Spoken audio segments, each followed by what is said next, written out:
Everyone. श्रीमान नारायण दोस्तों, आपके अपने चैनल हर दिन कुछ नया में आपका बहुत बहुत स्वागत है। तो आज हम इस वीडियो में बात करेंगे मकर संक्रांति पर 14 दीपदान करने का क्या महत्व है एवं उन 14 दीपकों को कहाँ पर दान करना चाहिए, कैसे दान करना चाहिए और इस दान को करने से आपको क्या लाभ प्राप्त होता है। तो चलिए वीडियो को शुरू करते हैं। मकर संक्रांति के दिन आप सभी ने सुना होगा कि दीपदान करने का विशेष महत्व होता है। तो दीपदान कैसे करें? तो दीपदान के लिए आपको 14 दीपक लेने होते हैं कि जैसे कि या तो आप तांबे के दीपक ले सकते हैं या पीतल के दीपक ले सकते हैं या फिर मिट्टी के दीपक ले सकते हैं, जैसे आपकी सामर्थ्यता हो।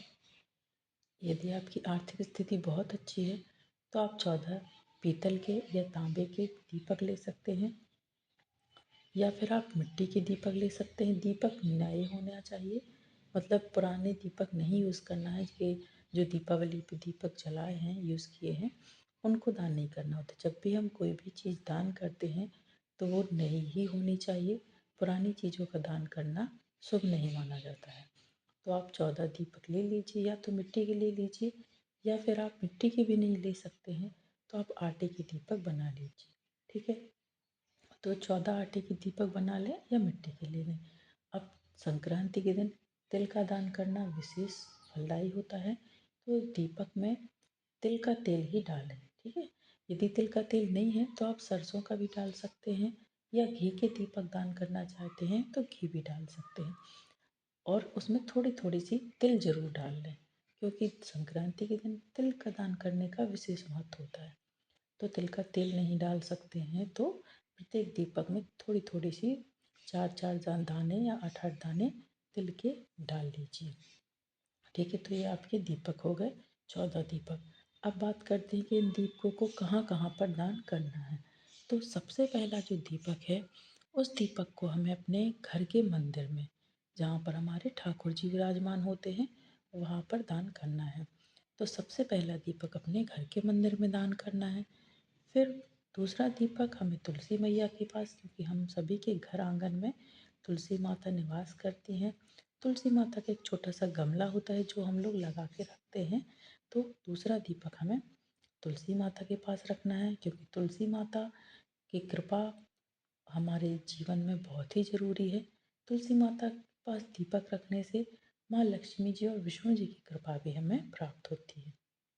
ठीक है, तो ये हो गया दूसरा दीपक। अब तीसरा दीपक हमें रखना है घर की दहलीज पर, जो हमारा मेन गेट होता है, मुख्य द्वार होता है, उसकी दहलीज पर रखना है तीसरा दीपक। ठीक है, और चौथा दीपक रखना हमें पितरों के नाम का।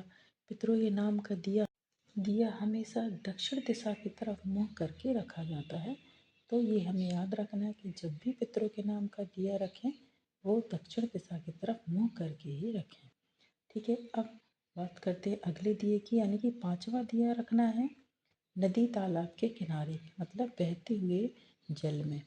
तो कोई आपके आसपास नदी हो, तालाब हो, तो वहाँ रख सकते हैं। और यदि नदी तालाब नहीं है तो आप थाली लीजिए, पीतल की हो तो पीतल की, तांबे की हो तो तांबे की, जो भी थाली आपके पास उसमें जल भर लीजिए। सबसे पहले तो उसमें स्वास्तिक बना लीजिए, फिर जल भर लीजिए और बीचों बीच एक दीपक रख दीजिए। तो वो आपका नदी तालाब का जो दिया होगा वो हो जाएगा। ठीक है, तो नदी तालाब का दीपदान हो जाएगा। फिर है छठवां दीपक रखना है कदम के पेड़ का। जैसा कि वीडियो में कदम का पेड़ दिखाया जा रहा है, कदम का पेड़ थोड़ा मुश्किल से मिलता है, तो यदि आपके आसपास हो तो छठवां दिया आप कदम के पेड़ के नीचे ही रखें, क्योंकि कदम का पेड़ बहुत ही फलदायी होता है। यदि कदम के पेड़ के नीचे बैठकर कोई जप किया जाए किसी मनोकामना की पूर्ति के लिए, तो वो मनोकामना बहुत ही जल्दी पूर्ण हो जाती है। कदम का पेड़ का इतना ज़्यादा महत्व होता है। ठीक है, फिर सातवां दिया रखना है आंवले के पेड़ के नीचे, क्योंकि आंवले के पेड़ में भगवान विष्णु वास करते हैं। तो आंवले के पेड़ के नीचे भी दीपदान करना बहुत ही सुफलदायी माना जाता है। फिर आठवां दीपदान करना है बेलपत्र के नीचे। तो बेलपत्र का पेड़ आपके आसपास हो तो आठवें दीप का जो दान है वो आपको बेलपत्र के पेड़ के नीचे करना है। एवं नौवां दीपक जो है वो आपको अशोक के पेड़ के नीचे रखना है। अशोक का पेड़ भी बहुत शुभ फलदायी होता है। बहुत से लोग अपने घर के दरवाज़ों पर या आपने रोडों पर देखा होगा कि बहुत लंबे लंबे वृक्ष होते हैं, वो अशोक के पेड़ ही होते हैं। तो अशोक के पेड़ के नीचे भी आपको दीपदान करना है। फिर 10वां दीपक जो है वो आपको पीपल के वृक्ष के नीचे रखना है, क्योंकि पीपल के वृक्ष में भी सभी देवताओं का वास होता है। तो 10वां दीपक हमें पीपल के वृक्ष के नीचे रखना है। अब बात करते हैं 11वें दीपक की। 11वां दीपक बरगद के वृक्ष के नीचे रखना है। बरगद का वृक्ष भी बहुत ही शुभ फलदायी होता है, क्योंकि वट सावित्री में हम वट वृक्ष की पूजा करते हैं, आरती करते हैं। तो 11वां दीपक वट वृक्ष के नीचे ही रखना है। अब बात करते हैं 12वें दीपक की। तो 12वां दीपक शिव मंदिर में, शिव मंदिर सभी मोहल्ले कॉलोनी में होता है। तो शिव मंदिर में जाइए और शिव मंदिर में एक दीप प्रज्वलित कीजिए शिव जी के सामने, क्योंकि मकर संक्रांति के दिन शिव जी की पूजा करना, आराधना करना विशेष फलदायी होता है। और आपकी कोई भी कैसी भी मनोकामना हो, शिव जी अवश्य पूर्ण करते हैं। तो ये हो गया 12वां दीपक। अब 13वां दीपक हमें रखना है गौशाला में। गौशाला यानी कि जहाँ पर गाय बंधती हैं, या यदि आपके घर में गाय है, आपने गाय को रखा हुआ है, तो जहाँ आप गाय को बांधते हैं वहाँ पर रख दीजिए। बस ये याद रखना है कि गाय के बिल्कुल पास में नहीं रखना है, क्योंकि हो सकता है गौ माता दीपक की लौ देखकर, आग देखकर डर जाएं और उन्हें कोई परेशानी का सामना करना पड़े। तो गौ माता से थोड़ी दूरी पर रखें। और गौशाला में 13वां दीपक हमें रखना है। अब 14 दीपक रखना है, जो 14वें नंबर का है, यानी कि लास्ट दीपक यज्ञशाला में, जहाँ पर यज्ञ हवन वगैरह होता है। तो यज्ञशाला में जो यज्ञ कुंड बने होते हैं, वहाँ पर हमें 14वां दीपक का दान करना है। तो ये मकर संक्रांति के 14 दीपदान कहाँ कहाँ करना है, कैसे करना है, और इन दीपदान का क्या महत्व होता है, ये मैंने आपको वीडियो में बताया हुआ है।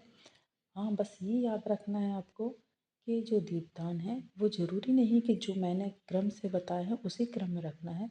जो जो चीज़ आपको, जो जो वृक्ष आपको जहाँ जहाँ मिलते जाए, उस हिसाब से आप 14 दीपदान करते जाइए। ज़रूरी नहीं है कि मैंने 6वें नंबर पे कदम का पेड़ ही बताया है तो कदम के पेड़ के नीचे ही रखना है, या 7वें नंबर आपका पर आंवले का वृक्ष बताया है। जो भी वृक्ष आपको मिलते जाए वैसे आप रखते जाइए। बस ये याद रखना है कि पहला दीपक हमें अपने घर के मंदिर में, दूसरा तुलसी मैया के पास, एवं तीसरा घर की दहलीज पर, और चौथा पितरों के नाम का रखना है। तो यदि आपको आज का वीडियो पसंद आया है भी दोस्तों, तो वीडियो को लाइक कीजिए, शेयर कीजिए अपने दोस्तों के साथ, अपने परिवारजनों के साथ, ताकि वो भी वीडियो का लाभ ले सकें एवं मकर संक्रांति पर दीपदान का विशेष फल प्राप्त कर सकें। और यदि आप चैनल पर नए हैं तो चैनल को सब्सक्राइब भी अवश्य कीजिए, साथ ही बेल आइकन को प्रेस कीजिए। इससे ये होगा कि मैं कोई भी वीडियो अपलोड करूँगी तो इसकी नोटिफिकेशन सबसे पहले आपके पास पहुँच जाएगी। आगामी व्रतों एवं त्योहारों के लिए चैनल पर बने रहें। मिलते हैं नेक्स्ट वीडियो में दोस्तों। हर हर महादेव, श्रीमन नारायण।